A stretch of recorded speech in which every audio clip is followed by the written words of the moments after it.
We kept up a continuous artillery fire upon the enemy around the whole line, including that north of the James River, until it was light enough to move, which was about 4:45 in the morning.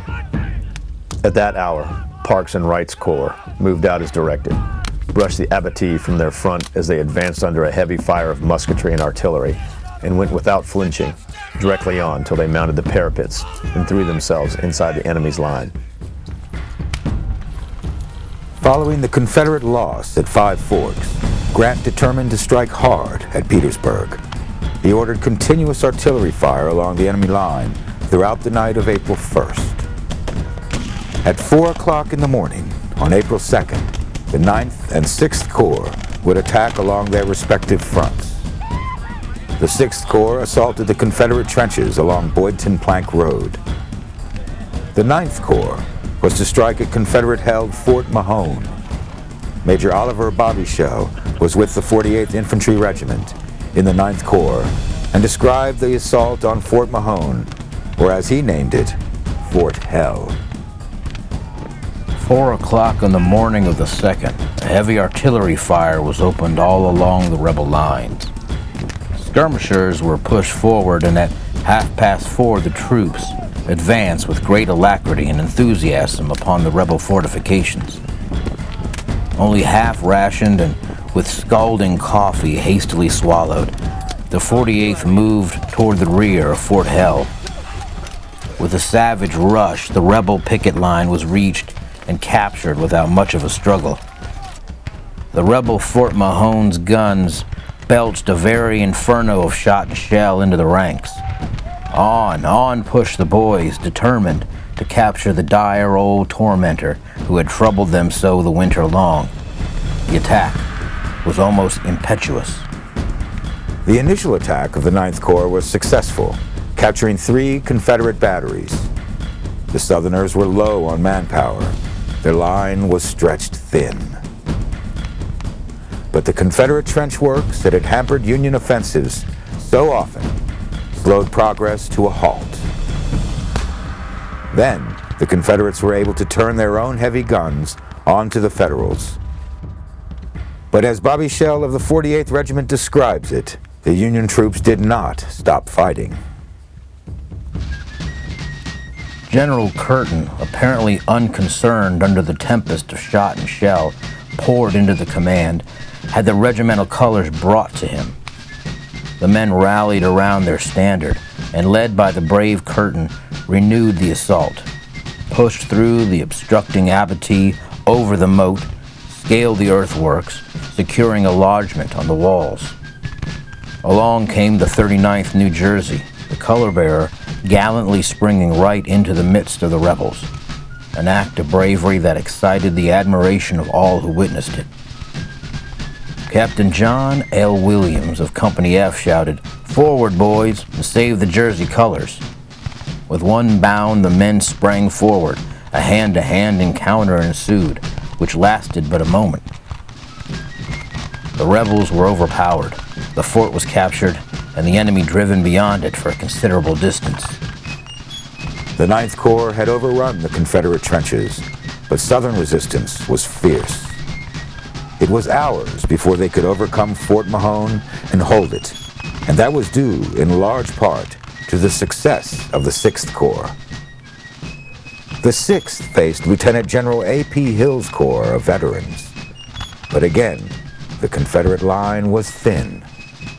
Before dawn, the 6th had smashed a hole in the Confederate line at Boydton Plank Road.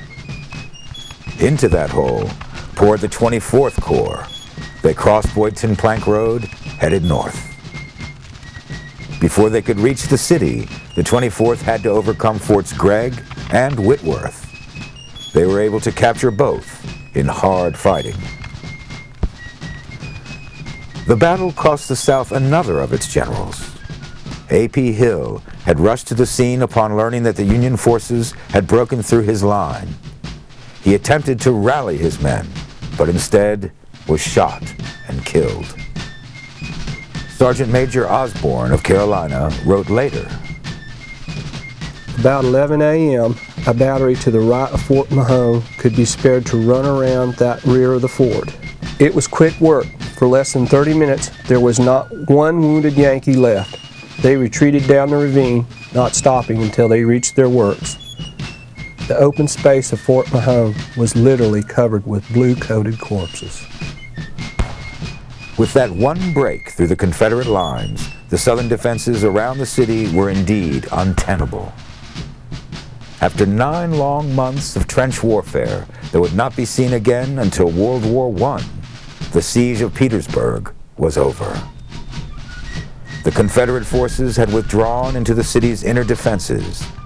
Grant planned another artillery bombardment to begin at 5 a.m. on April 3rd, followed by another assault an hour later. But General Robert E. Lee evacuated the city in the night. Lee retreated to the west, hoping to link up with General Joseph E. Johnston's forces in North Carolina. But his own army was disintegrating, shedding deserters as it marched. Whatever else it might still have, the Confederacy did not have enough men to fight the North. The Southern forces were worn out. But in truth, there was one source of manpower to which they could still turn to fill their ranks: slaves. The Union had been recruiting African American men, both slaves and free blacks, since the Emancipation Proclamation on January 1st, 1863. In fact, some all-black fighting units were organized even before that time. A large concentration of the United States colored troops were involved in the siege of Petersburg. 15 of these men would earn the Medal of Honor for their fighting.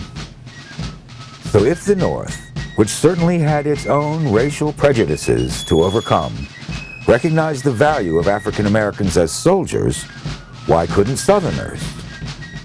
A few Southerners did. In December 1863, Confederate General Patrick Cleburne prepared a memo to his fellow officers. Cleburne argued that, given the overwhelming numerical superiority of the Union forces, Southerners must be willing to give up their slaves rather than become slaves themselves. Some of Cleburne's fellows agreed, but others were outraged, even calling him a traitor. Eventually, though, the memo found its way to President Jefferson Davis. His cabinet reacted so harshly that Davis instructed Joseph Johnston, commander of the Army of the Tennessee, to squash all discussion of Cleburne's suggestion. As the war dragged on, however, more Southerners began to consider the possibility of offering slaves freedom for service in the Confederate Army. By late 1864, General Robert E. Lee and Secretary of State Judah Benjamin were pushing to give slaves freedom if they would fight for the Confederacy. Although most were still outraged by the idea, the Confederate Congress finally approved a plan for enlisting slaves on March 13, 1865. The Confederacy managed to quickly assemble 2 companies of black soldiers, but they never saw combat. Once Lee was forced to evacuate Petersburg, it was no longer possible to hold Richmond. The capital of the Confederacy had to be surrendered. As President Jefferson Davis sat in church on April 2nd, he received a dispatch from Lee. Petersburg would fall. Richmond would follow. The Confederate government must evacuate immediately. Davis and his cabinet fled Richmond on the last available railroad line. They brought with them the city's defenders, the treasury, and whatever records that they could carry. Everything else that might be of military, industrial, or intelligence value was burned. As the soldiers retreated, their orders were to burn the armory, the bridges, the warehouses, and any supplies remaining.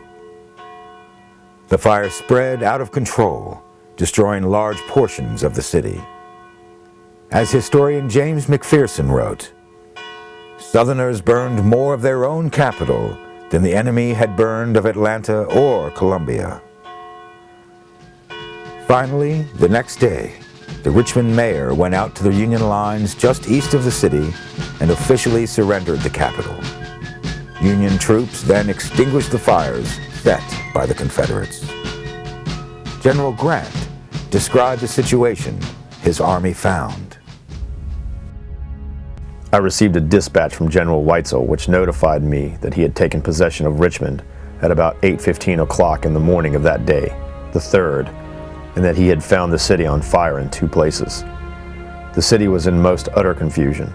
The authorities had taken the precaution to empty all the liquor into the gutter and to throw out the provisions which the Confederate government had left for the people to gather up. The city had been deserted by the authorities, civil and military, without any notice whatever that they were about to leave. In fact, the very hour of the evacuation, the people had been led to believe that Lee had gained an important victory somewhere around Petersburg. President Abraham Lincoln was visiting General Grant at the time that Petersburg and then Richmond had fallen. On April 4th, he and his young son Tad toured the fallen capital. An aide-de-camp of General Weitzel named Thomas Graves assisted with Lincoln's tour. The president had arrived about 9 o'clock at the landing called Rockets upon Admiral Porter's flagship, the Malvern. As soon as the boat was made fast without ceremony, he walked on shore and started uptown. As soon as Admiral Porter was informed of it, he ordered a guard of Marines to follow as an escort. But in he walked of about 2 miles, they never saw him, and he was directed by Negroes. At the Davis house, he was shown into the reception room with a remark that the housekeeper had said that the room was President Davis's office. As he seated himself, he remarked, "This must have been President Davis's chair."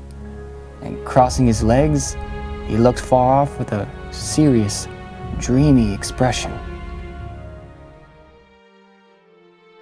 Thanks for watching. If you'd like to help us produce more compelling historical content like this, please like, comment below, and share this video with fellow history buffs. And of course, be sure to subscribe to help keep history happening.